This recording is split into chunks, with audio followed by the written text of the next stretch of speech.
کہ وہ صدقے کی اہمیت کیا، سارے کا سارا مال صدقہ کیا جا سکتا ہے، اور اس کے علاوہ جو ہم پوچھنا چاہ رہے تھے کہ کیا مال ہی کی صورت میں صدقہ دیا جا سکتا ہے، یہ سارے سوالات ان کی سمجھ دے کے ہم ان کی جانب بڑھتے ہیں۔ السلام علیکم ورحمۃ اللہ وبرکاتہ۔ وعلیکم السلام ورحمۃ اللہ وبرکاتہ۔ جی حضور۔ بسم اللہ الرحمن الرحیم، صلی اللہ علی حبیبہ محمد وعلی آلہ وصحبہ وبارک وسلم۔ اچھا، انسان جو ہے افراد، امت کے افراد ہر دور کے اندر تین طرح کے لوگ ہیں۔ ایک وہ لوگ ہیں کہ جو لو سٹینڈرڈ والے ہیں، کہ جن کے لیے معیار میرٹ جو ہے وہ کم رکھا گیا ہے، کہ پاسنگ مارکس اس کو ہم کہتے ہیں۔ دوسرے وہ ہیں جو درمیانے درجے کے، یہ میں ان لوگوں کی بات کر رہا ہوں جو نجات یافتہ لوگ ہیں، ان کی بات ہو رہی ہے۔ اور تیسرے وہ کہ جو ہائی پروفائل ہوتے ہیں، یعنی کمال صدق والے، جو کمال تبتل والے، جو اللہ تبارک و تعالیٰ پر جن کا توکل مضبوط ترین ہوتا ہے، اخلاص ان کا بہت ہوتا ہے، وہ وَاذْكُرِ اسْمَ رَبِّكَ وَتَبَتَّلْ إِلَيْهِ تَبْتِيلًا کی عملی تفسیر ہوتی ہے۔ ان کا ظاہری بات ہے، ان کا میرٹ، ان کا معیار الگ ہوتا ہے۔ تو ہر اعتبار سے ہی جو ہے وہ شریعت کے اندر رہنمائی موجود ہے۔ عام طور پر ایک عام جو معیار رکھا گیا ہے وہ تمام لوگوں کو پیش نظر رکھ کر معیار رکھا گیا ہے تاکہ لوگ اس پر بآسانی پورے اتر سکیں۔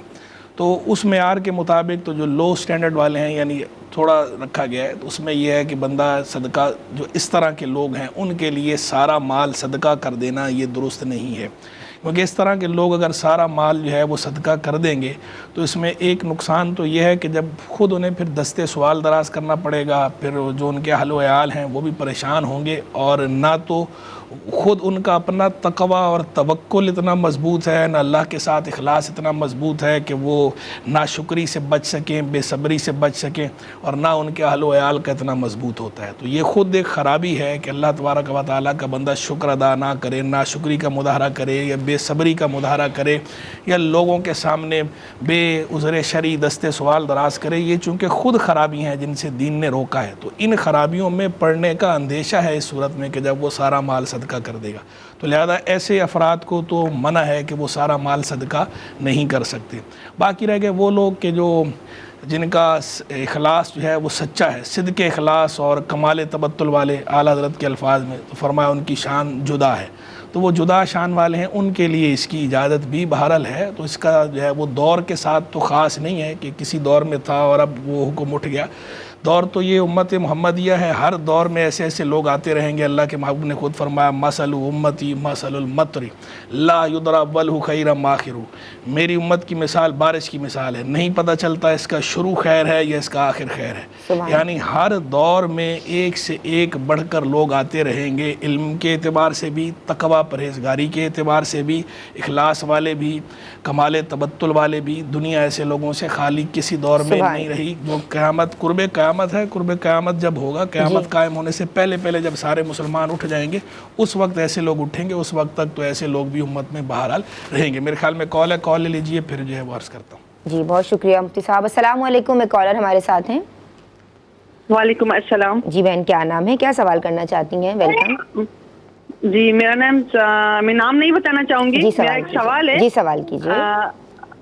میرا میاں جو ہے وہ آؤٹ آف کنٹری گیا ہوا ہے، میرے چھوٹے 3 بچے ہیں اور میں بالکل اکیلی رہتی ہوں، ان کی فیملی سے میرے ساتھ کوئی سپورٹ نہیں ہے، تو کیا یہ فیصلہ میرے میاں کا صحیح ہے؟ چھوٹے چھوٹے بچے ہیں کہ وہ باہر جائے، بیوی کو۔ ٹھیک ہے جی، بہت شکریہ جی عزیز صاحب۔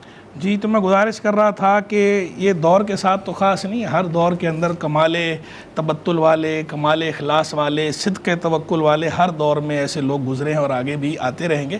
تو جو اس طرح کے افراد ہیں ان کے لیے تو بہرحال اس کی گنجائش ہے۔ یہی وجہ ہے کہ جو محدثین ہیں، اگر آپ کتب حدیث کو اٹھائیں گے تو کتب حدیث میں وہ لوگ باقاعدہ جو ہے وہ باب باندھتے ہیں، یعنی چیپٹر قائم کرتے ہیں۔ جہاں پہلے وہ یہ چیپٹر قائم کرتے ہیں کتاب الزکوٰۃ میں کہ بندہ اپنا مال صدقہ کرے، سارا مال صدقہ کرنا، تو جہاں اس کے بارے میں پہلے وہ حدیث لاتے ہیں اور ان حدیث میں بتاتے ہیں، جن حدیث کے اندر اللہ کے محبوب نے فرمایا خیر صدقۃ ما کان عن ظہر غنی، کہ جو سب سے اچھا صدقہ وہ ہے جو تونگری کی، غنا کی پشت سے ہو، یعنی جس کے بعد آدمی جو ہے وہ باقی، اس کی تونگری باقی رہے، اس کا غنی ہونا باقی رہے۔ جہاں وہ یہ روایات لے کر آتے ہیں، پھر اسی کے فوراً بعد متصلاً آگے وہ الگ ایک دوسرا چیپٹر لاتے ہیں، باب پھر رخصہ فی ذالک، کہ اب باب ان احادیث کے بارے میں کہ جن میں اس کی رخصت بھی بیان ہوئی ہے، یعنی اس کی اجازت بھی بیان ہوئی ہے۔ اب وہاں پر وہ یہی حدیث نقل کرتے ہیں غزوہ تبوک والی، سیدنا صدیق اکبر رضی اللہ عنہ کا جو فیصلہ تھا، جو ان کا معاملہ تھا کہ جب اللہ کے رسول کی بارگاہ میں انہوں نے سارا مال پیش کیا، اور جب آپ علیہ السلام نے پوچھا کہ ما بقیت لأہلک، گھر والوں کے لیے کیا چھوڑا ہے، تو انہوں نے جواب میں عرض کیا تھا ابقیت لہم اللہ ورسولہ، میں ان کے لیے اللہ اور اللہ کے رسول کو چھوڑ آیا ہوں۔ تو یہ جو بات انہوں نے فرمائی، یہی حدیث نقل کر کے اس سے باقاعدہ محدثین جو ہے وہ استدلال کرتے ہیں، یعنی وہ یہ بتانے کے لیے کرتے ہیں کہ یہ چیز سیدنا صدیق اکبر رضی اللہ عنہ کی شان تو ظاہر کرتی ہی ہے، سبحان اللہ، لیکن ایسا بھی نہیں آپ کہ یہ سیدنا صدیق اکبر رضی اللہ عنہ کے ساتھ خاص ہے اور کسی کے لیے اس کی اجازت نہیں ہے۔ اس کی اجازت ہر اس بندے کو ہے کہ جس کا معیار تقوی کا یا تبتل کا وہ اعلیٰ معیار ہو، اعلیٰ معیار کا حامل ہو۔ ظاہری بات ہے سیدنا صدیق اکبر کی طرح کا تو بندہ ہو ہی نہیں سکتا نا، لیکن اعلیٰ معیار والے افراد تو ہر دور میں رہے ہیں۔ خود زبان رسالت مآب علیہ السلام سے یہ گواہی دی گئی ہے، یہ خود حدیث کے اندر بیان ہوا ہے۔ تو ہر دور میں امت کے اندر جو ہے وہ اولیاء کاملین پیدا ہوتے رہے ہیں اور آگے بھی ہوتے رہیں گے۔ تو جو اعلیٰ معیار والے ہوتے ہیں ان کے لیے بہرحال اس کی گنجائش بھی ہے، اسی لیے محدثین نے یہ ابواب باندھے ہیں، چیپٹرز قائم کیے ہیں، وہاں پر استدلال کیا خود محدثین نے بھی، فقہا نے بھی، تو اس کی گنجائش بھی بہرحال ہے۔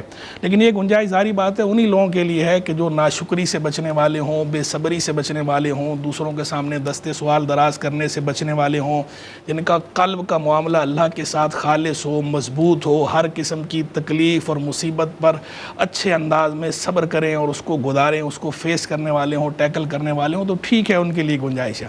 لیکن جو عام لوگ ہیں، عوام ہیں، ان کے لیے جو پاسنگ مارکس والے ہیں، ان کے لیے اس کی اجازت اس وجہ سے نہیں ہے کیونکہ وہ اگر ایسا کریں گے تو فی نفسی اس میں تو مسئلہ نہیں ہے، لیکن یہ کرنے کی بنا پر وہ جن خرابیوں میں پڑیں گے، وہ خرابیاں اصل میں پرابلم ہیں، ان خرابیوں سے دین نے روکا ہے، شریعت نے روکا ہے، تو ان خرابیوں سے بچنا بھی بہرحال ضروری ہے کہ صدقہ کرنا بہرحال ایک نفلی کام ہے، اور دوسری طرف بے صبری کا مظاہرہ کرنا یا ناشکری کا مظاہرہ کرنا یہ جو ہے یہ گناہ ہے۔ تو گناہ ایک طرف نفل کام بندہ کرے اور دوسری طرف گناہ ہو، نفلی کام کی وجہ سے بندہ گناہ میں پڑ رہا ہو، تو پھر ایسی صورت میں اس نفلی کام سے بھی روک دیا جاتا ہے، گناہ سے بچایا جاتا ہے، تو معصیت سے بچانا ضروری ہے۔ تو اس لیے عام لوگوں کے لیے یہی ہے کہ وہ بقدر اعتدال مناسب انداز میں صدقہ بھی کریں اور بخل سے بھی بچیں، اور صدقہ بھی بہرحال کچھ نہ کچھ کریں، تمام مال صدقہ نہ کریں۔